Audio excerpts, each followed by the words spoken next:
Hey everybody, welcome to the Throwback Thursday GMG review. Today we're taking a look at Warhammer 40,000 Dark Millennium, possibly one of the most metal covers of all time. Look at this guy.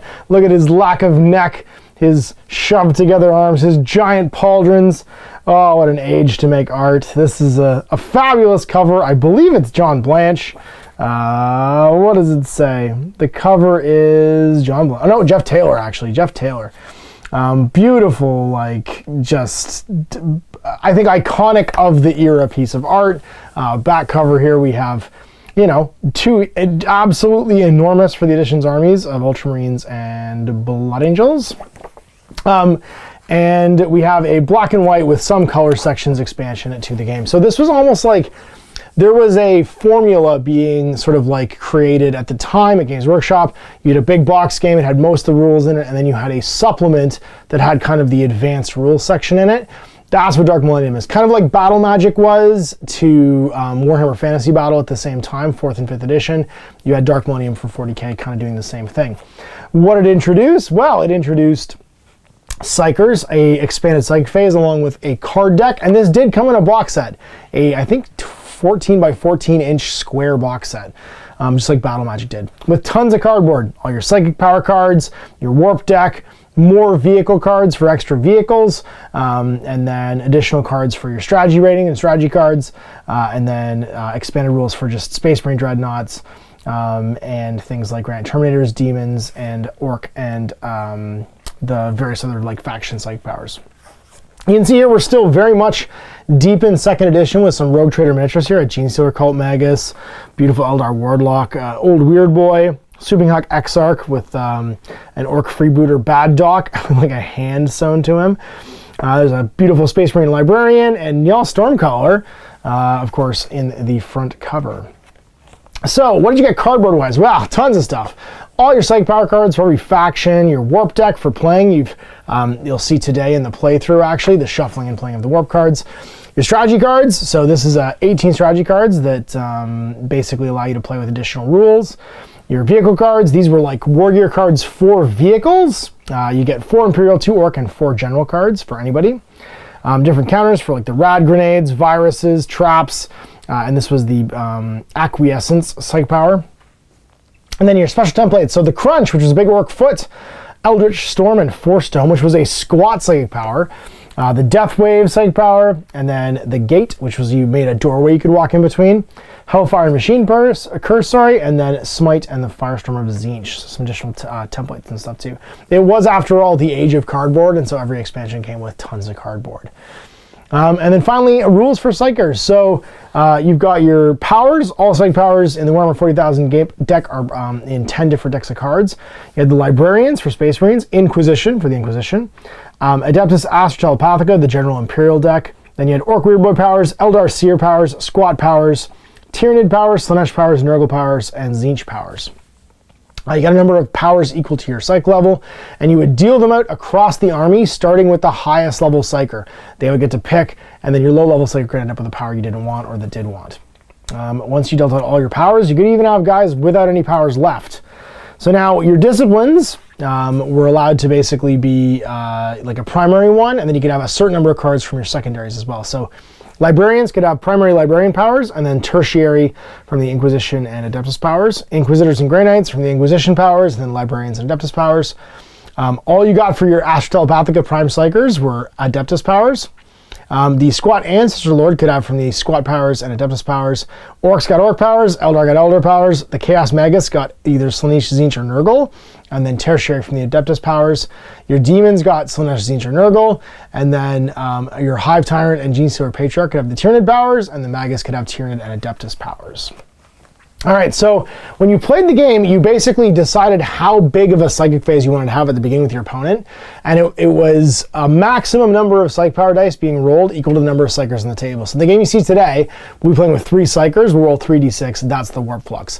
The off card goes to the player whose turn it is, and you go back and forth after you've dealt out your cards, playing powers. Every power has a cost, a description of what it does, and then your opponent can either nullify it with a nullify card or let it go through. There are certain other cards too, like Power Drain, Warp Flux, you can play either when it's your turn, or Demonic Attack you can use instead of a nullify. and they let you go back and forth. So you played a little card game during the psychic phase.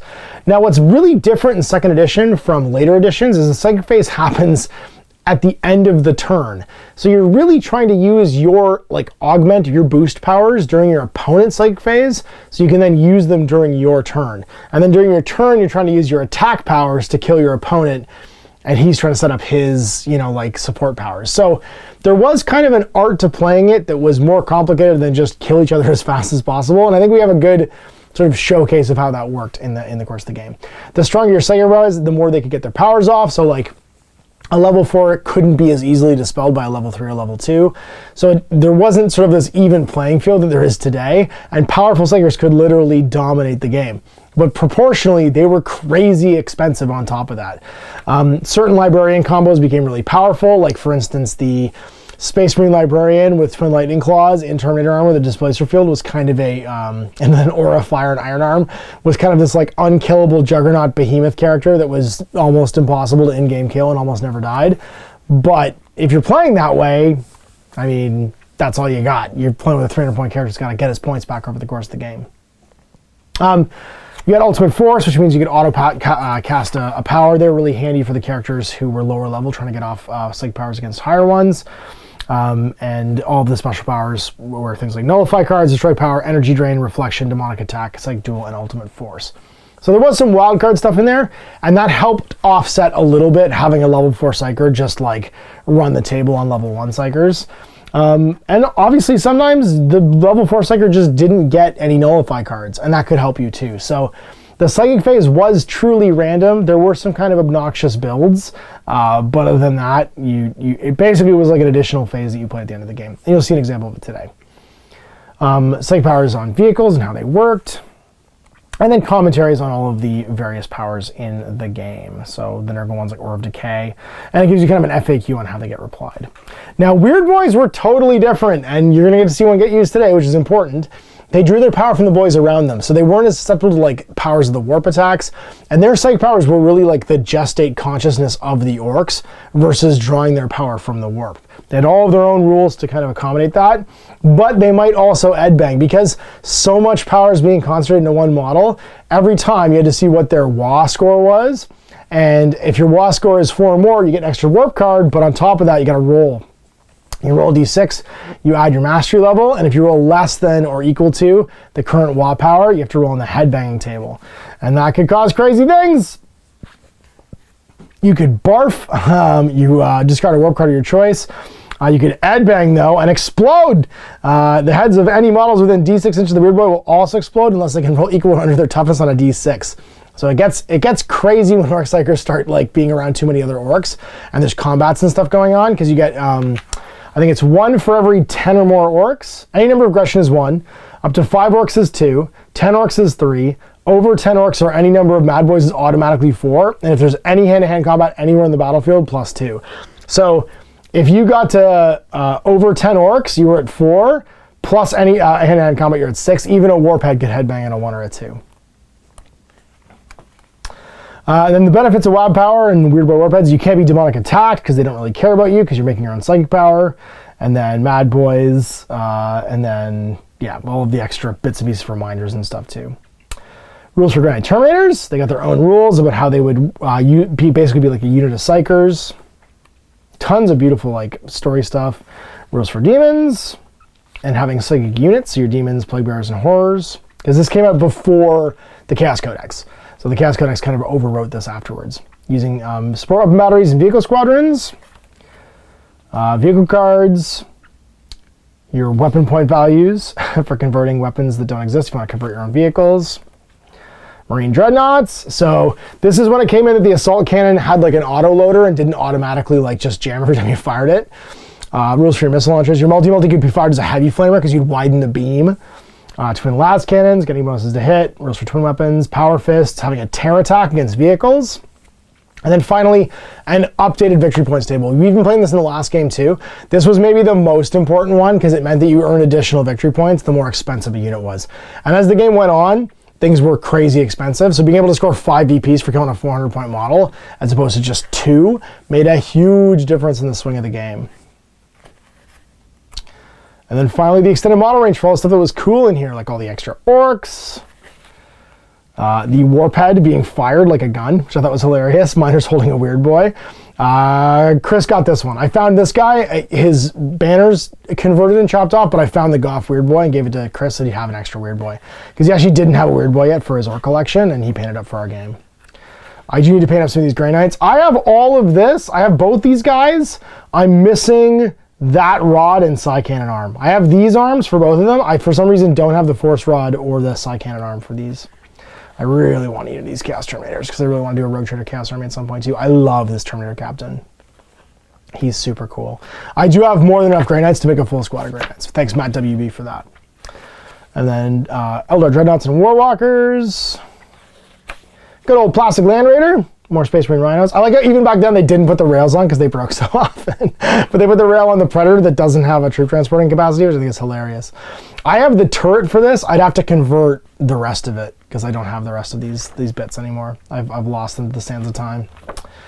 And then a Dready. I'm still looking for that Power Fist arm to try and make the Dreadnought so that I can do it. Some great Blast in the Past never released or limited release models too, like the Squat Champion and the Squat Warrior. Fantastic sort of random models that you don't ever really realize, but that's a kind of modern looking squat right there. They did for second and never actually really released like mass market. So you had the Rogue Trader squats basically forever. And the back cover again. So there you go. So quick flip through and explanation of Dark Millennium and what it added to the game. Of course, our third installment of the second edition playthrough will be today. And you can see it linked in the cards. So big thanks for watching. We'll see you for more Throwback Thursday GMG reviews in the future. Still on a mash. Hey there, I hope you enjoyed that video. There are tons of other games already recorded for you to watch. Click over to my channel page if you haven't already, and have a look through the dozens of playlists full of videos. I guarantee you'll discover a game you haven't seen played before. I put out new videos 7 days a week, and every day is themed to a different genre as I continue to explore the wider world of gaming. Of course, none of that's possible without you, the viewer, so click a like and subscribe if you'd like to stay on top of what's happening here daily. My two kids and I are massively grateful to be able to have the flexibility of this job so I can always maximize my time with them.